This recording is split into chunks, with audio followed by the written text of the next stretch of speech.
M. Louis Bonaparte a pour lui l'argent, l'agio, la banque, la bourse, le comptoir, le coffre-fort, et tous ces hommes qui passent facilement d'un bord à l'autre quand il n'y a à enjamber que de la honte.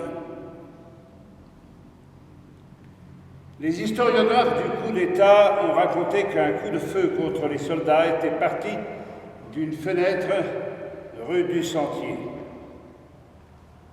Une foule de témoins le nie. Si ce coup de feu a été effectivement tiré, a-t-il vraiment été la cause? N'était-ce pas plutôt le signal du massacre? En tout cas, immédiatement après ce coup de feu, la cavalerie, l'infanterie, l'artillerie, qui étaient regroupées pour le boulevard, s'avancèrent et firent face à une foule pacifique. L'armée avança encore et se mit à fusiller à bout portant, sans motif, sans sommation, sans signe précurseur, dans toute la longueur du boulevard le plus riche, le plus vivant, le plus joyeux de Paris. La tuerie commença. Ce fut un moment inexprimable.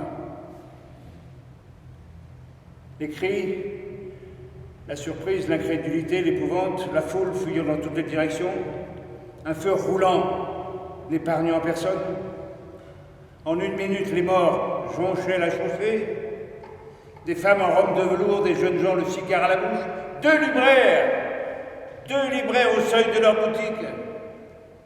Une femme du peuple, son enfant, dans les bras. La mère et l'enfant étaient morts, la mère n'avait pas lâché l'enfant. Une famille entière en promenade, fauchée par les balles. Un jeune couple. Le café Tortoni, la Maison d'Or, mitraillés à travers les vitres brisées, les coups de fusil étaient tirés au hasard, dans les immeubles, dans les cafés, dans les caves. La mitraille continua sans interruption 30 minutes.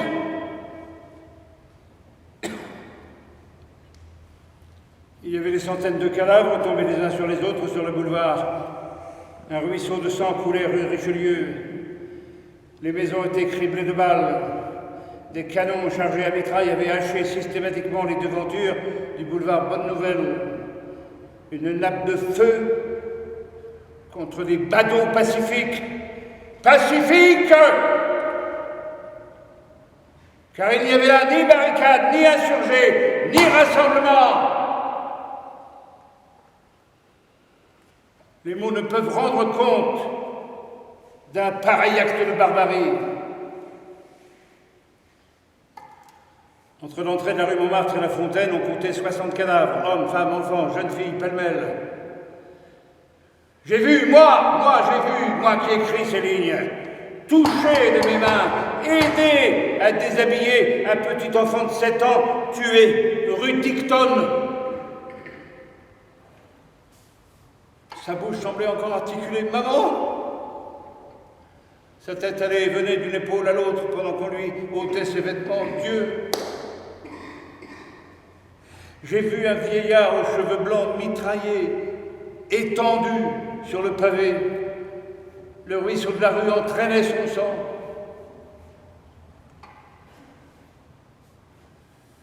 Le massacre dura jusqu'à la nuit. Les soldats n'avaient plus conscience d'eux-mêmes, ils étaient comme fous des crimes qu'on leur faisait commettre.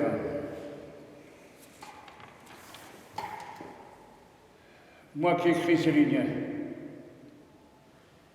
je citerai à la barre du monde civilisé les noms des meurtriers, les noms des victimes, je citerai les témoins, j'enregistrerai le deuil des familles, j'appellerai à la barre l'horreur, le sang et les larmes jusqu'à ce que justice soit faite.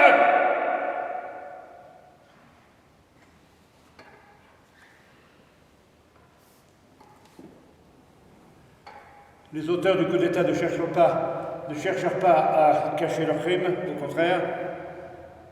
La consigne semblait être de les étaler. Les cadavres restèrent exposés pendant 3 jours. Paris piétinait dans une boue rougeâtre. Pourquoi? Massacrer n'était qu'un moyen. Terrifier était le but. Ce but fut-il atteint? Oui. Louis Bonaparte, Napoléon le Petit, venait d'inventer un massacre inédit, un massacre nouveau, le massacre des passants.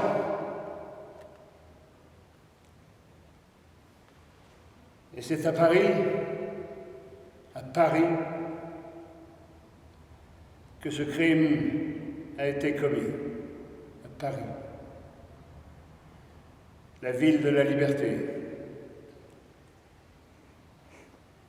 Ce qui est plus navrant encore que la mort de ces innocents, que ces terrifiantes fosses communes, que ce carnage irréparable, c'est l'honneur d'un grand peuple qui s'est évanoui.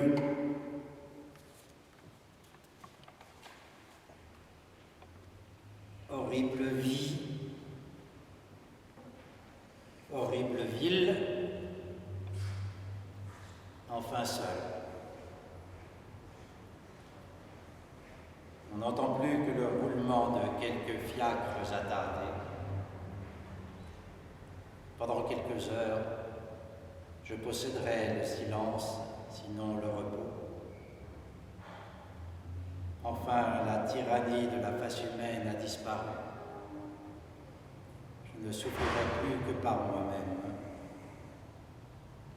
Enfin, il m'est permis de me délasser dans un bain de ténèbres. D'abord, un double tour de serrure. Il me semble que ce tour de clé fortifiera les barricades qui me séparent du monde.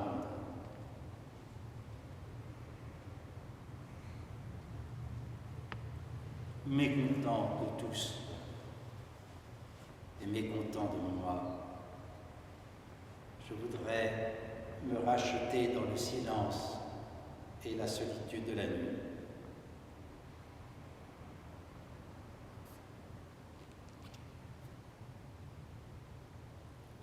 Âme de ceux que j'ai aimés, âme de ceux que j'ai chantés, fortifiez-moi, soutenez-moi, éloignez de moi le mensonge et les vapeurs corruptrices du monde. Et vous, Seigneur mon Dieu, accordez-moi la grâce de produire quelques beaux vers qui me prouvent à moi-même que je ne suis pas le dernier des hommes.